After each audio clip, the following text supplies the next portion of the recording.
Hello, everyone. Welcome to Celsius 233, your go-to place for fiction book summaries. Today, we will enter the world crafted in the legend of Sleepy Hollow by Washington Irving.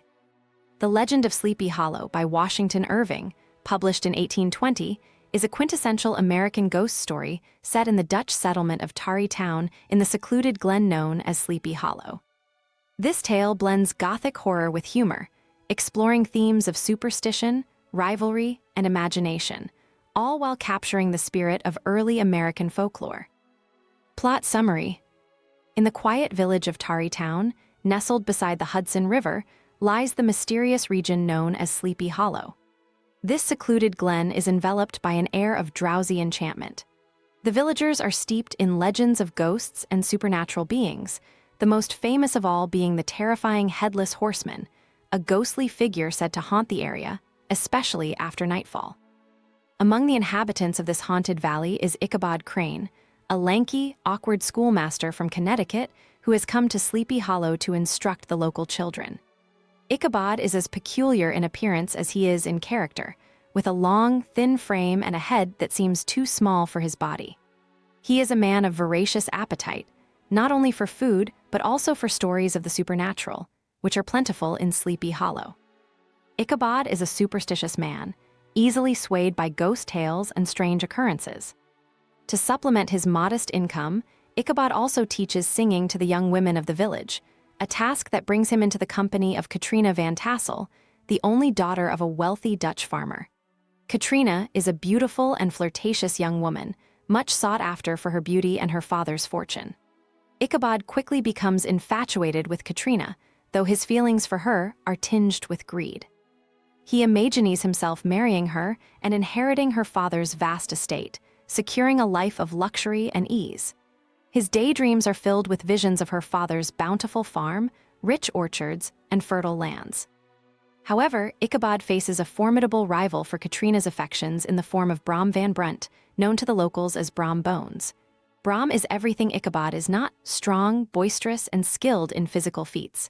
He is a local hero, admired for his horsemanship and feared for his pranks. Brom has long had his eye on Katrina, and his playful courtship seems to have won her favor. Brom, noticing Ichabod's interest in Katrina, takes it upon himself to humiliate the schoolmaster. His teasing begins with light-hearted jokes, but it escalates as he devises increasingly clever ways to undermine Ichabod, all the while maintaining an air of joviality. Despite Brom's antics, Ichabod persists in his pursuit of Katrina. One evening, he is invited to a party at the Van Tassel estate, a gathering that promises food, dancing, and a chance for Ichabod to further his courtship. As he arrives at the grand farmhouse, he is greeted by the sight of tables laden with food, enough to make the schoolmaster's mouth water. The evening is filled with lively conversation, and Ichabod takes every opportunity to impress Katrina with his dancing and singing. Brom is present too, but he remains on the sidelines, watching with a calculating eye. After the festivities, the conversation turns to local ghost stories. The most popular tale is that of the Headless Horseman, said to be the ghost of a Hessian soldier who lost his head to a cannonball during the Revolutionary War. The spirit is rumored to ride through Sleepy Hollow at night in search of his lost head, galloping furiously toward the old churchyard, where his body is believed to be buried. The locals relish these tales, and Ichabod, despite his own superstitions, listens with rapt attention, his vivid imagination kindling the fear inside him. Late that night, Ichabod sets out to return home, riding a borrowed, decrepit horse named Gunpowder. The air is still and the village quiet.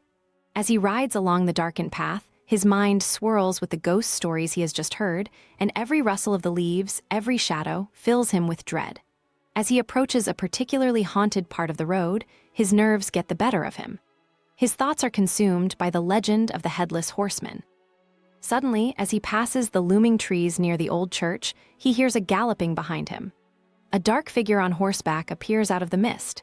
Ichabod's heart leaps in his chest as he glances over his shoulder to see a rider, cloaked in black, who seems to be headless, with the missing head resting on the pommel of his saddle. The figure matches pace with Ichabod, and in terror, the schoolmaster spurs Gunpowder to flee. But no matter how fast he rides, the headless rider keeps up, relentless in his pursuit. Ichabod's panic deepens as they reach the old church bridge, where the horseman is said to disappear. Desperate, Ichabod pushes gunpowder across the bridge, hoping for salvation. But just as he reaches the other side, the horseman rises in his stirrups and hurls his head at Ichabod. It strikes him with a terrible force, knocking him from his horse. Everything goes black. The next morning, gunpowder returns to his owner's farm, but Ichabod is nowhere to be found. A search party is sent out, and near the bridge, they find his hat lying on the ground and beside it, a shattered pumpkin. Ichabod has vanished. The villagers speculate on what happened, but no one knows for sure. Some believe he was spirited away by the headless horseman, while others suggest he fled in shame after losing Katrina to Brom Bones. In the end, Brom marries Katrina, and whenever the story of Ichabod's disappearance is mentioned, Brom is said to laugh heartily, especially when the pumpkin is brought up. The locals continue to tell the tale of Ichabod Crane, a man who fell victim to his own fears, or perhaps to a prank gone terribly right. That's it for now, but don't stop here. Washington Irving has more stories waiting for you. Check them out in the description or on Celsius 233. Remember, while our summaries capture the essence, they can never replace the full experience of reading the book. If this summary intrigued you, consider diving into the complete story, buy the book, and immerse yourself in Washington Irving's original work. Bye-bye, take care, have fun.